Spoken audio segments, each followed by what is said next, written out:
technology has taken over so much in education now that, you have this huge line item in a budget that's computers and switches and cables and all these things. And sometimes it's like, would it be easier just to go back to pencil and paper and textbook?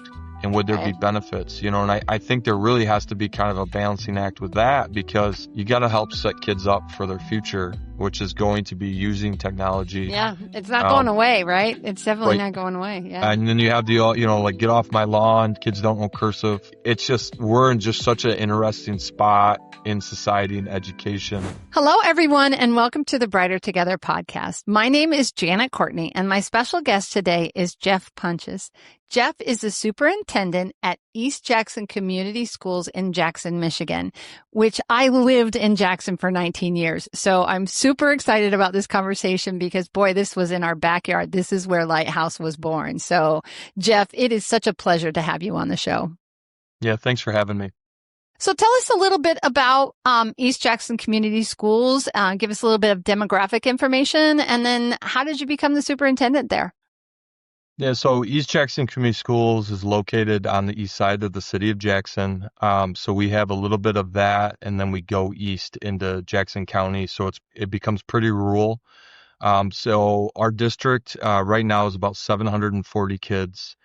10 years ago, we were over 2,000. Wow. The recession in Jackson really impacted families, and a lot of people left the area to seek better opportunities financially. So our district is very diverse, racially, socioeconomic, financially. I mean, it's pretty, for a small district.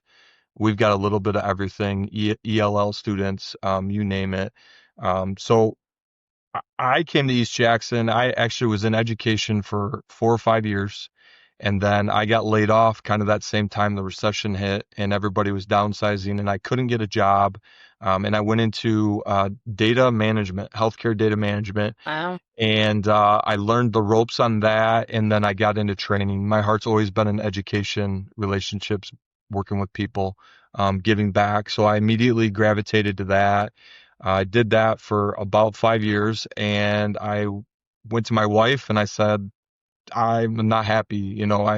I'm working a day job. I have people that I connect with at work, but I don't feel like I'm making a difference.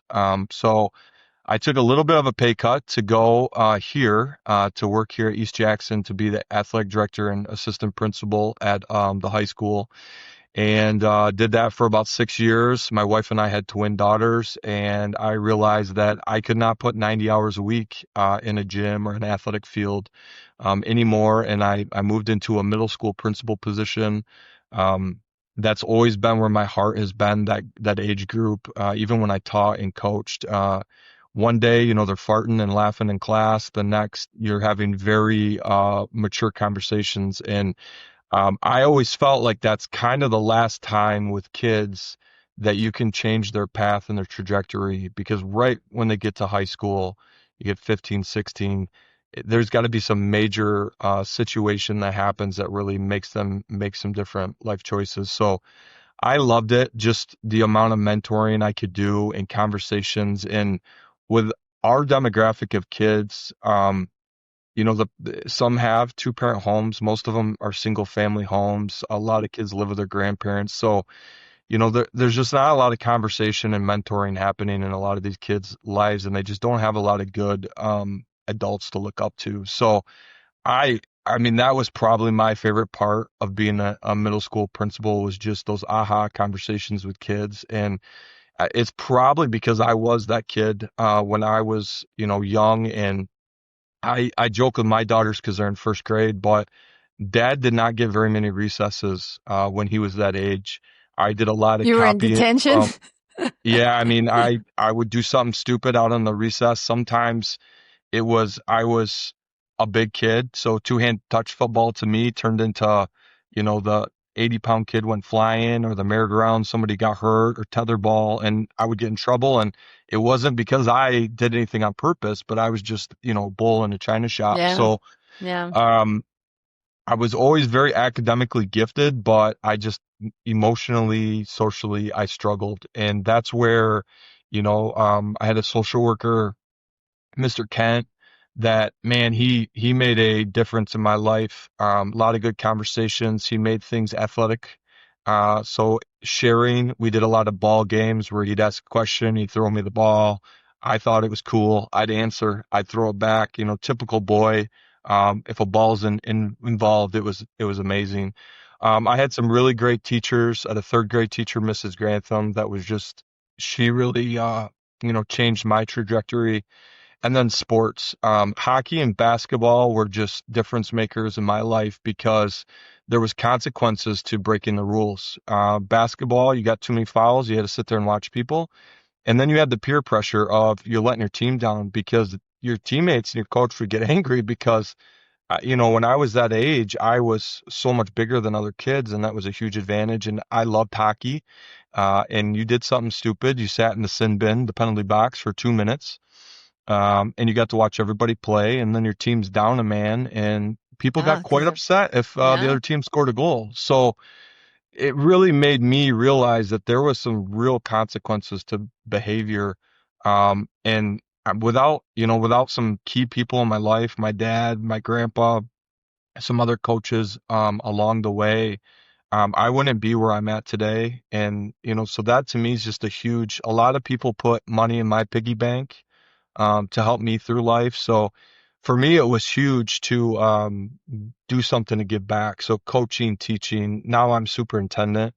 That was something that I always wanted to do, but it was a down the road type of thing. I did not think at 40 years old I would be a superintendent, of a district that I had worked in for a while. But it's been a blessing. I was just talking to somebody today that there's days where you're like, man, this is hard. This is awful. Why do I do yeah, this? But there's days where it's a blessing, and you're like, you're really doing work that very few people do. And I think that's the challenge. I think being the competitive person I am is I can do that. I can fix that. We can make a difference. Um, so for me, as superintendent, that enrollment piece that I mentioned earlier, how do we build that? Our yeah, kids are underserved. The resources are not available, like they are to some other kids in other areas of the state or the country. So I've been blessed that, I have some great relationships with people in our district. I'm blessed with some amazing, principals, social workers, administrators that, they really believe in my message. And, there's no sense complaining. There's no sense sitting here and know how we just got to find a way because those kids deserve it. right. Um, and, every decision I do is always based on, is it in the best interest of kids? And if it is, I'm going to sleep like a baby. The things that keep me up at night are the decisions that I have no control over, funding, legislation, things like that I know are going to severely impact, the kids of East Jackson, the kids in Michigan, the kids in our country. Those are the things that bother me, and I think that's what makes it real difficult, in my position, because a lot of what we do in education is reactive, and you just got to make the best of a bad situation sometimes. Yeah. Yeah, it's really tough when the people that, and that's why we do this, right? We are sitting down and having conversations with superintendents and special education directors because my heart is special education. Obviously, I'm an SLP. I have been, for 30 years, and just is it those kids, they need us so badly. And everybody wants the kids to be successful. They are our future. There are the next generation, and you guys are fighting for them every single day. And it just is, it's so incredible. And I'm really prayerful that somebody will hear this podcast, and one of the podcasts, that or many of them, and realize that there are so many amazing people in the United States that are doing things, and we are working in a broken system, truly. Yeah, and I mean the kids, it's no fault of their own. I mean, it's not like somebody gets to pick them and say, "Hey, do you want to be in this, household? Do you want to be in this family?" I mean, it's one of those things where I always say that we can either invest in them now or we can react later. and we're going to have to, take care of them, as adults. And I want to give every kid a chance. Sometimes I don't think that's reality. But like I said, we don't get to make the game or the rules. We just got to play it. And when education's hard, social work's hard, law enforcement's hard. There's a lot of jobs, careers that are just very thankless.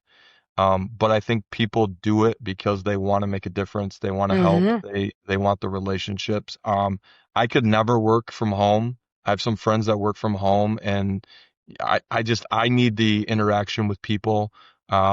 When I'm having a bad day, I go up and I see my kindergartners, my first graders that just have a love and enthusiasm for life because they're experiencing a lot of things for the first time. Right. And I think it gives you a lot of inspiration as adult that, um, there is hope. And sometimes as adults, we get negative and we get, down and, kind of depressed about things. But that's the place where I love to go and I feel rejuvenated and, it gets me kind of back and sets my compass. You got your lighthouse there. For me, that's my lighthouse that it really says, hey, Jeff, you're going in a direction today that isn't good, and it kind of helps reset me. And my kids do the same thing. There's just something about a young kid and hogs and you get treated like you're the Beatles or something Mm-hmm. and it Mm-hmm. just I don't know. I think You're that's a what it's all about. celebrity to them, aren't you? Because you're the superintendent. You're not in Yeah. there. And You're not in there every day. Yeah. yeah. And I love that. Yeah. And it makes you just feel good about what you're doing.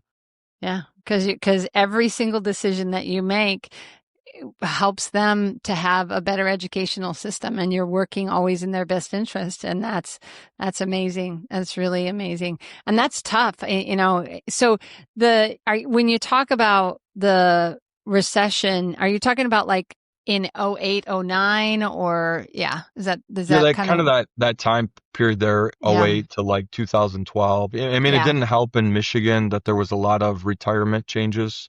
And I Mm, think you saw that a lot in a lot of state retirement plans. And I think that negatively impact education, law enforcement, mm-hmm. corrections. A lot of people, that was kind of hey, we can't pay you a lot, but the benefits are, great.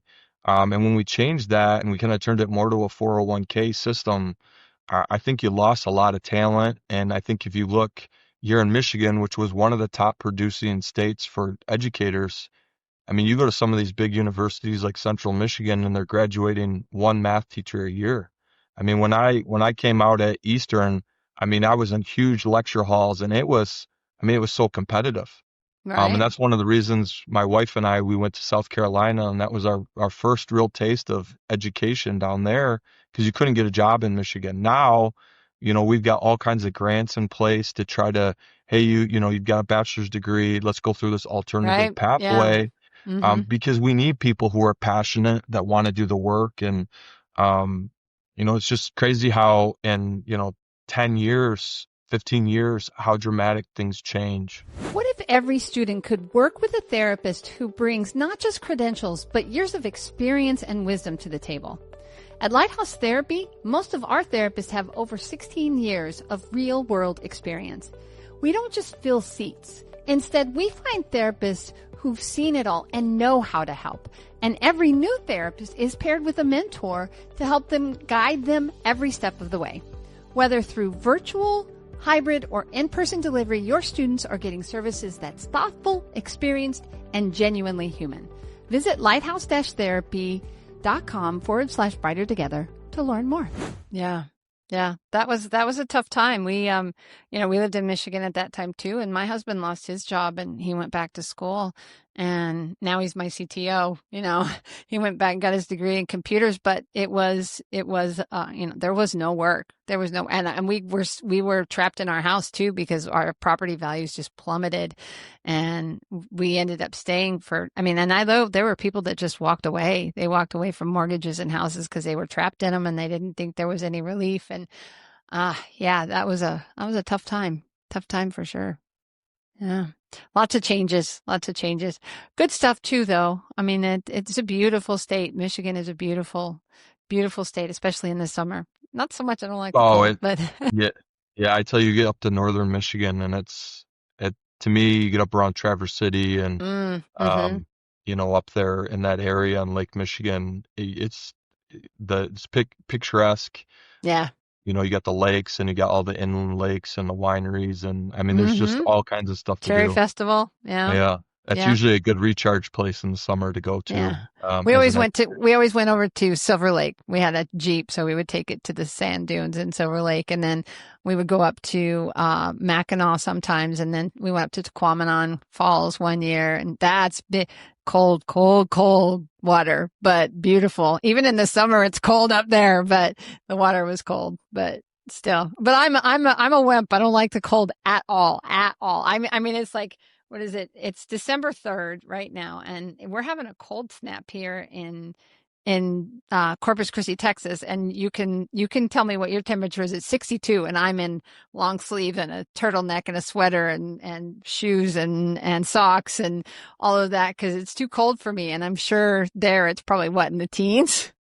Yeah, it feels like 14. And it's usually like that Yeah, first week of that weather. You're like, why do I live here? This is awful. And then, you everybody get kind of used to it. adjusts to it. Yeah. Yeah. Um, But you guys got snow early. I mean, it's November. There was just a snowstorm. It's usually not that early, I don't think, if I remember yeah, we, correctly. we got, they were predicting about a foot of snow. We got about 6 inches, but I mean, I remember a kid, my birthday is on Monday, December 8th. And Oh, I happy remember that birthday. was always like hey, are we going to get the school day off for your birthday? And a couple times I did have no school on my birthday, which was pretty cool. And then But we would even have snow days in April. I remember having when I was working for Jackson Public, I had snow days in April. Yeah, yeah, yeah, but yeah, I mean, as a kid, like I just loved school. So, I mean, you get to do a lot more outdoor stuff when you had school off. But Um, yeah, now, snow days are great, but it has consequences on, yeah. families that, they've got to find childcare for their Childcare. kids. Yeah, And, you got a lot of that you have to think about now as a superintendent. So, but then you have safety and all that you have to think about too. yeah. So that's always a fun, yeah, yeah, right. Juggling the Balancing pros and act. Yeah, cons. yeah. Yeah. Juggling. What's the best answer, right? And no one's ever going to 100% agree with the choice that you made, are they? No, but what I don't want to come in and know that, a car crash or something happens and, cause that would be, just an awful feeling to second guess yourself there. So I always try to, default to, yeah, would I want my kids driving, in that weather? Would I want my wife, commuting to work in that? And that usually gives me a pretty good answer on what to Yeah, do. right, for sure. Yeah. That is one thing that's funny about Corpus Christi. It's like if it gets cold here, or if they say there's a potential that it's going to snow, they shut down not even like it may not even happen and they still shut down because they don't know how to drive in it. They don't know how to deal with it. And it's funny coming from a state where, it's like I met my husband in Syracuse, New York. I mean, it's like when I first started out of grad school, I worked at Camilla's Health and Rehabilitation Center in Syracuse, New York. And I remember the first snowstorm. I moved there in February. Don't move to Syracuse in February. Oh my gosh, it was cold. But horrible snowstorm. And I called and I was like, what do I do? It's horrible. What do I do about coming to work? You know what they said to me? You come to work. There was Hmm. no, you don't not come to work because of snow. That just was, all that lake effect snow. It was but yeah. So the things that you learn as you grow, right? And the way that we handle it here versus there versus, it's crazy. Yeah. Yeah, Um, okay. So one last question. So sure. if you could miraculously fix one thing that in your world as a superintendent, it can't be money because we know everybody needs money. Everybody needs more money. But if you could miraculously fix one thing, as a superintendent and never have to deal with it again, what would that one thing be? Well, I think it's like two. I would get rid of cell phones and social media. I think it's the impact it has on even adults. I mean, kids are addicted to it. It's impacting every minute of their day, their life. It's like, you ever seen Lord of the Rings? It's like Mm-hmm. the precious ring of Smeagol. Oh yeah. That is, Yeah. and everybody has their different ideas on things to do. we've tried to be proactive and eliminate it from the classrooms. But I mean, short of searching kids every day, um, it's kind of a uphill battle. It puts a lot of pressure on teachers. And then you have the whole aspect of you're turning something into a discipline problem. And then Mm, you have all the drama that comes from, Snapchat, Facebook, Instagram. You got hmm. the mental health impact on kids, girls specifically, body images, filters.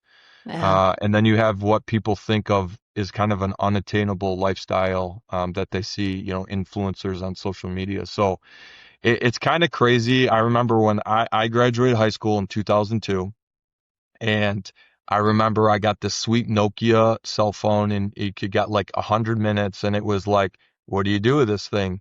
And now it's even, kids that, they can't afford other parts or other things in their life. Somehow they have a cell phone.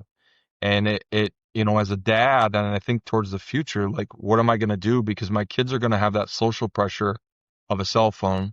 However, as a principal, the things I've seen on a cell phone, I don't want to ever experience as a father. Right. So it's just we kind of let the cat out of the bag with the dependence on cell phones and social media. And I mean, even my job as a superintendent, I would say 70% of my day I'm working on it, checking emails, calling, texting, and it allows you to kind of cut that cord from the office. And I think about all the time, like, how did people do this when I was in school? Right. Like I Yeah. checked my voicemail and then you get a call and there was no email and then there was email. And I just think technology is it's advancing at such a rapid pace that I think it makes it tough for everybody. It makes it tough for schools, law enforcement, the Hmm. government, parents. I mean, how do you keep up with it? But at the end of the day, it's negatively impacting kids, their development. It's making it harder for teachers because I don't know if you've gone on and seen some of the AI and TikTok. Oh, Um, yeah. a principal of mine was showing me videos from Martin Luther King, and it's crazy these "I Got a Dream" speeches that people have modified, and it's like, how do you design a lesson as a teacher to draw in the curiosity and the attention of a kid when these videos are on social media that are just so much more, attracting to a kid? And it's a hard proposition. I think education needs to have kind of a reboot in how we're doing a lot of things. So yeah, cell phone, social media, if those went away, I would be happy. Yeah, I've interviewed some different school districts in, Texas. They've banned cell phones from high schools. I don't know if I don't know the law, so don't quote me on the law, but I know they've at least high school. I think it might be all schools. I'm not sure, but I know it's been a conversation that we've talked about. And then, in Maine, one of the first, interviews that I did, they took some of their COVID money and they bought these packet things that you can put the cell phone, lock it in there, and Yeah. they have a whole system.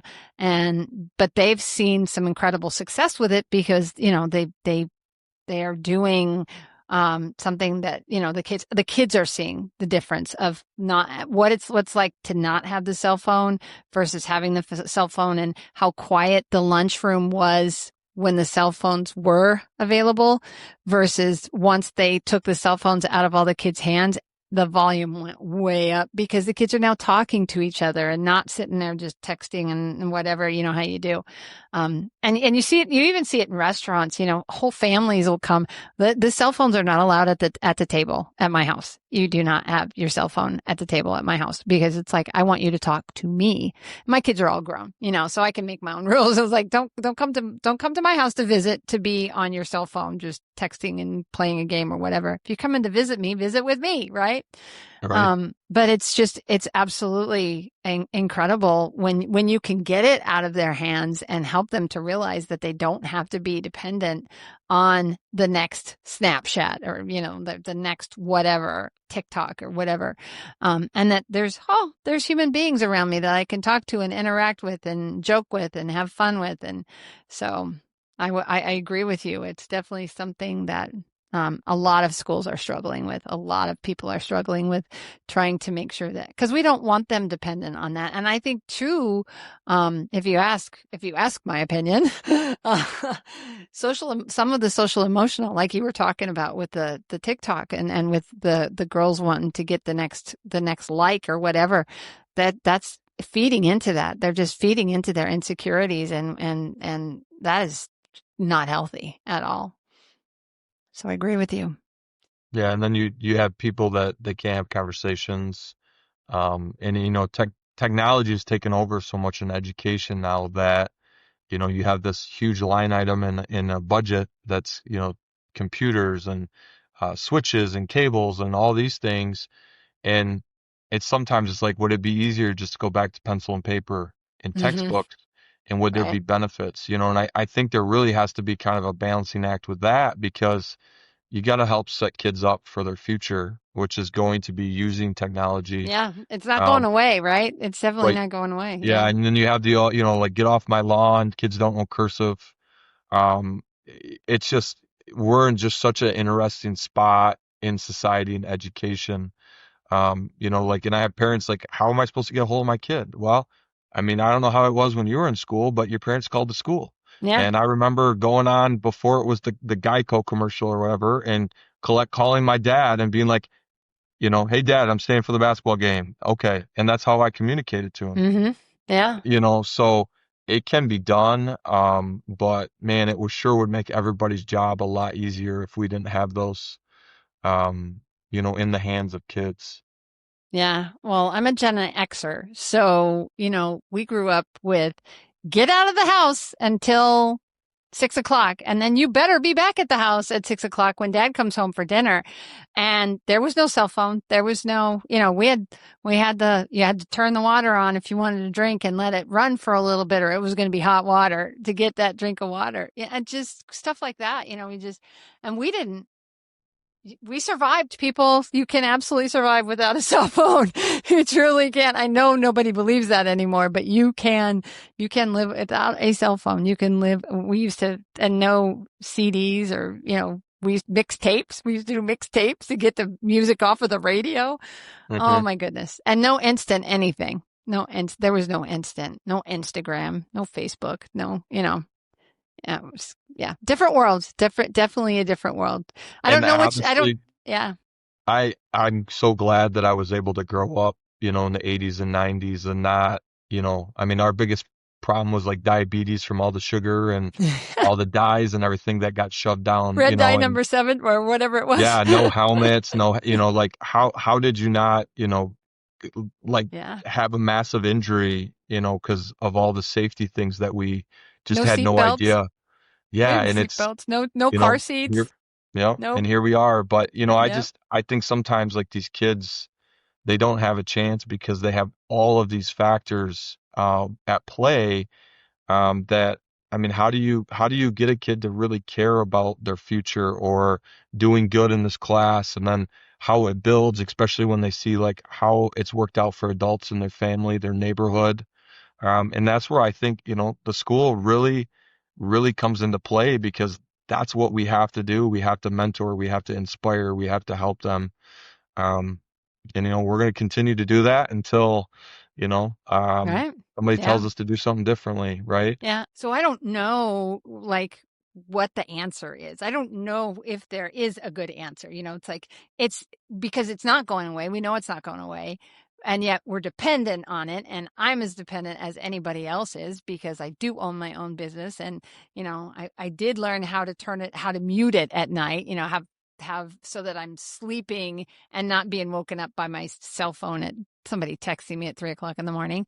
But you still just, you have to, everything in moderation, I guess, finding that balance and helping parents to understand that the 3-year-old doesn't need the tablet 24/7. So, yeah. So I agree. anyway, yeah. All right. Well, tell people, let's let people know where to find you. Give us a plug about East Jackson's website so that if anybody has a questions or whatever, they can reach you. Yep. So you can find us at eastjacksonschools.org. We have a lovely landing video from our marketing campaign for enrollment from the summer. And we have an app. We have all this wealth of knowledge on our website for people to grab. And that's really where you can find out more about what we do on a daily basis and what we have to offer. Yeah, keep fighting that battle, right? Keep educating those kids. Absolutely.